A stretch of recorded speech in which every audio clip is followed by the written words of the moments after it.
got the bases loaded, you got one out. The infield's totally drawn in, so you're not in a contact situation there, right? You got to at least freeze on a line drive. So the Toronto Blue Jays made a few signings.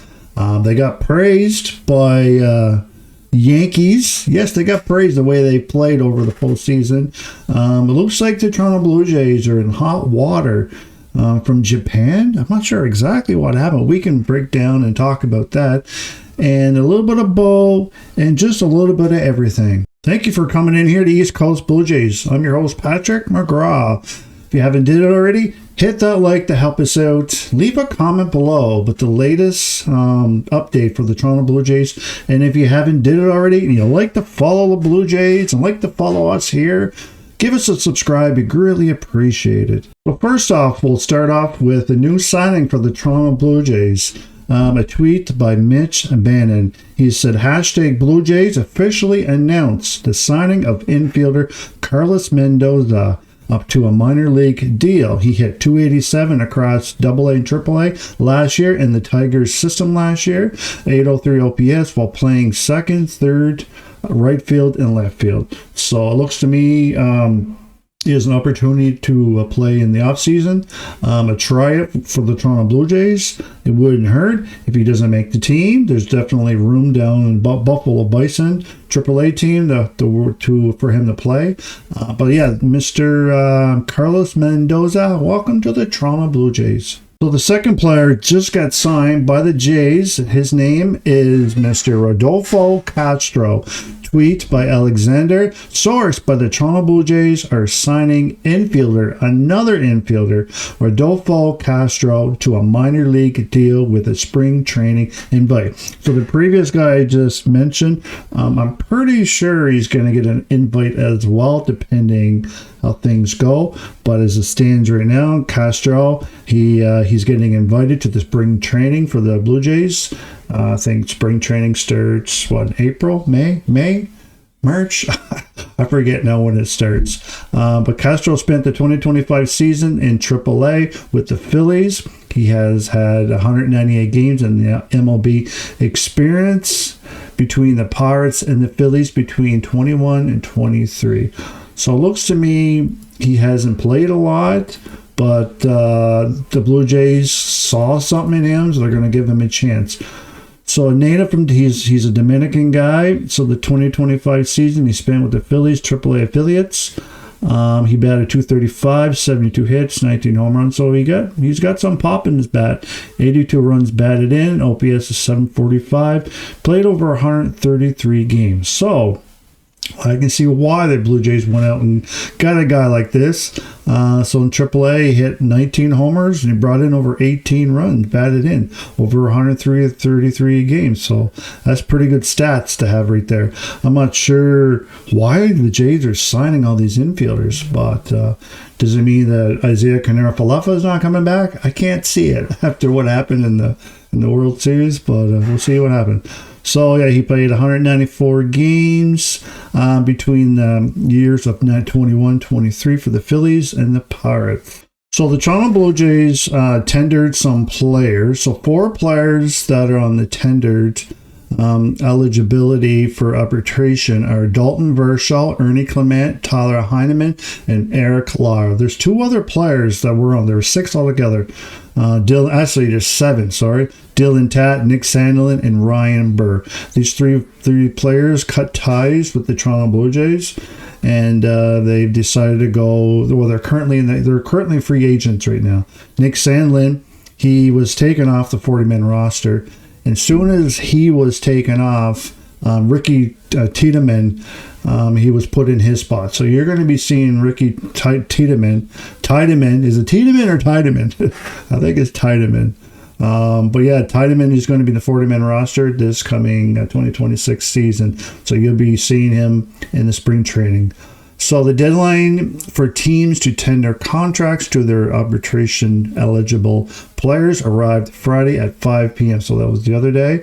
If clubs tender their contracts, they are able to negotiate contracts with the players through January 9th. If they don't come to terms on a deal, they will be scheduled for arbitration date to decide the 2026 season. So yeah, if any one of these 4 players don't agree to what the Blue Jays offered, and I'm pretty sure Dalton Varsho accepted it, they'll go to arbitration hearing, and it's up to the arbitration hearing personnel to decide on the amounts that these players will get. As far as Ernie Clement, he can probably get a lot more money than what the Jays are offering. So the Toronto Blue Jays had a great year, had a great postseason, as you all know, 32 years to get back to the World Series, and unfortunately we lost out, but that's okay. I'm still proud of those boys, but there's a few teams likes the way they've been playing, and they were definitely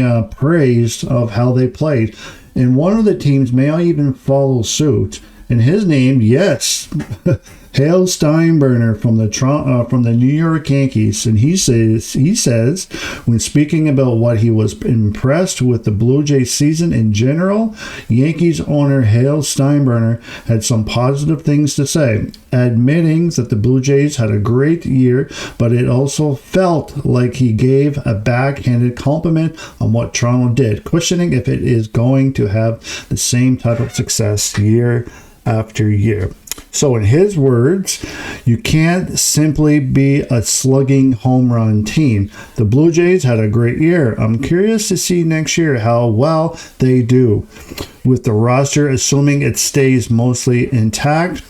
Both, they're a great team. Steinberger also continues saying on the Block TO, they definitely played better than us. They slugged better than us. They hit and ball and put it in play better than us, and they pitched better than us, and that's why they won. Well, that's not the only win. That's not the only things. Yes, they hit better. We had better pitching. We had better defense. It was a great series, but you just can't win on hit home runs. You got to know how to run. You got to know how to make contact.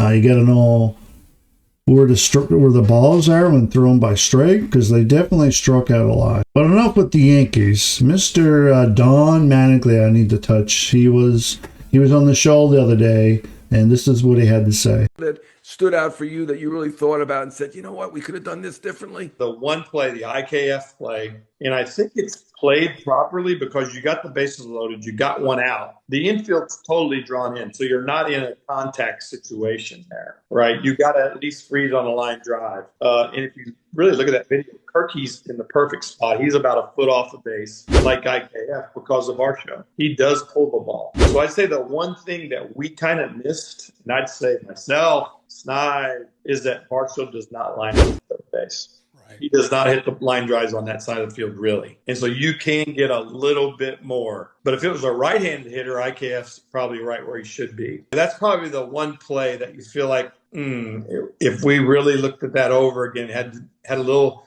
split second more time and said, hey, we can be off further at third because Varsho's not lining out to third. If he lines out the first, we can get back, right? We got a little more time. So that's the one thing I think that you change, but not IKF's fault. It's probably all of our faults.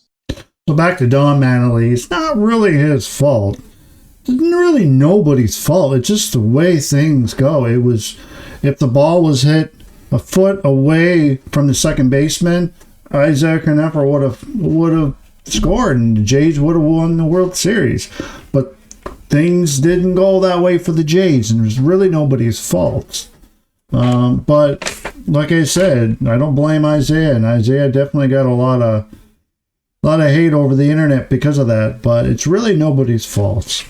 But besides that, in the majors, ex-Toronto Blue Jays Marcus Semien, he is now a New York Met. Yes, it was a swap for Brandon Nemo. He was a lifelong Mets. But but both teams decided. The New York Rangers and the New York Mets made a swap. So Marcus Semien, he's playing for the Mets now, and Brandon Nemo, he is now a Ranger. And another trade that happened today, Sonny Gray, that was another Toronto Blue Jay guy that the Toronto Blue Jays were after, but now he is a Boston Red Sox. So now the Toronto Blue Jays going to have to face him a lot more. He's a great pitcher, and it's too bad the Jays couldn't go out and get him. Another report, well, not another report, but the MLB winter meetings are coming up next, December 7th. It begins, so all the general managers are going to meet up. There's going to be a lot of discussions. Hopefully the Jays will come up and sign another guy. And I got one more thing to bring up before we close out here. All right, let's get to it. So, a tweet by Evan.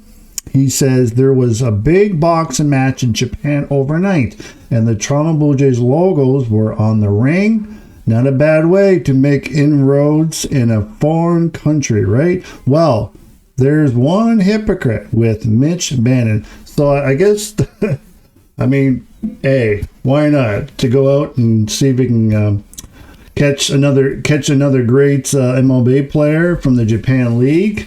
It looks like the Jays are probably going to get their hand slapped. They might have broke some rules, and they probably shouldn't have. But as it stands, by the Athletic, of course, New York beat writer, and he says the Blue Jays apparently broke MLB rules yesterday when the team's logo were splashed across the mat for a world title boxing match in Tokyo. Without the league's office's blessings, the MLB teams are not supposed to place ads abroad without the approval of MLB.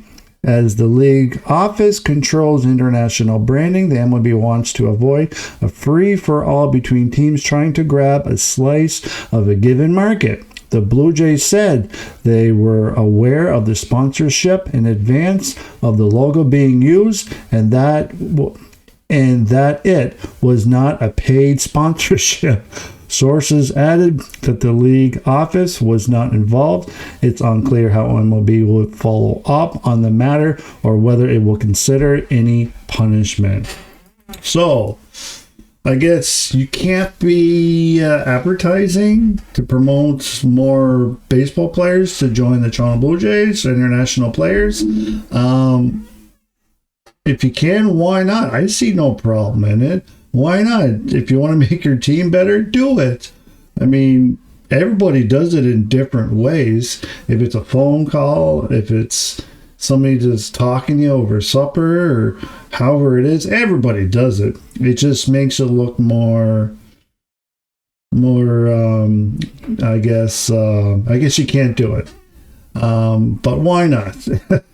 The Jays are probably going to get fined for it. Not really sure, but we'll wait and see, and we'll see what the MLB has to say. But thank you all here for coming in here to East Coast Blue Jays. I'm your host, Pat McGraw here. If you like this video, hit that like, leave a comment below. Let me know how you feel about what happened in Japan. The new signings for the Blue Jays, but Don Mattingly taking responsibility for what happened in Game 7. It's nobody's fault. I don't think. But yeah, thank you again from here from East Coast Blue Jays. I'm your host, Pat McGraw, and we'll see you guys next time. Thanks for stopping in.